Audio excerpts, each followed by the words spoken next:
നമസ്കാരം പ്രിയപ്പെട്ടവരെ, live engineers കണ്ണൂരിൻ്റെ പുതിയൊരു ഇൻഫോർമേറ്റീവായ വീഡിയോയിൽ എല്ലാവർക്കും സ്വാഗതം.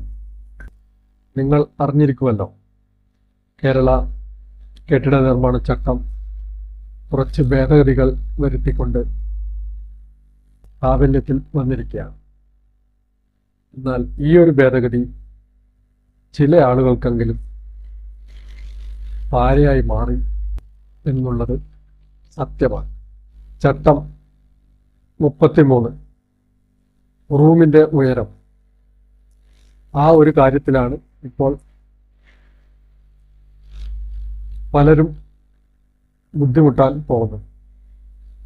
കെട്ടിടം നിർമ്മിക്കുമ്പോൾ ഇനി മുതൽ ശ്രദ്ധിച്ചില്ലെങ്കിൽ സാമ്പത്തിക നഷ്ടം മാത്രമല്ല, മനസ്സിനും സുഖം നഷ്ടപ്പെടും എന്നുള്ള അവസ്ഥയിലാണ്. നമുക്ക് ആ നിയമം ഭേദഗതി ഒന്ന് വായിച്ചു നോക്കാം. ഫാമുകൾ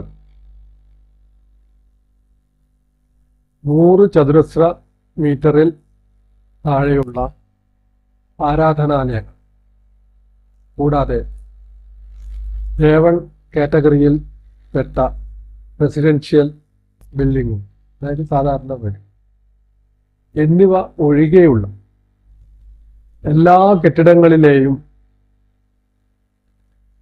മനുഷ്യവാസത്തിന് ഉപയോഗിക്കുന്ന മുറികളുടെ ഉയരം 3 മീറ്റർ നിർബന്ധമാക്കി.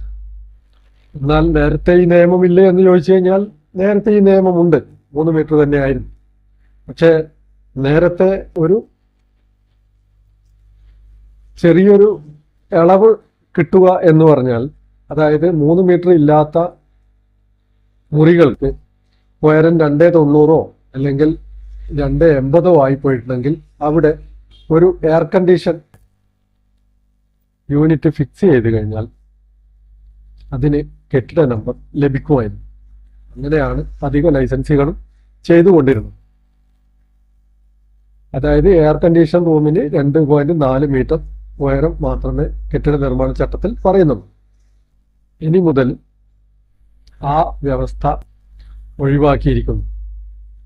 ഇനി എയർ കണ്ടീഷൻ ഉണ്ടെങ്കിലും 3 മീറ്റർ എന്നുള്ളത് നിർബന്ധമാക്കിയിരിക്കുക.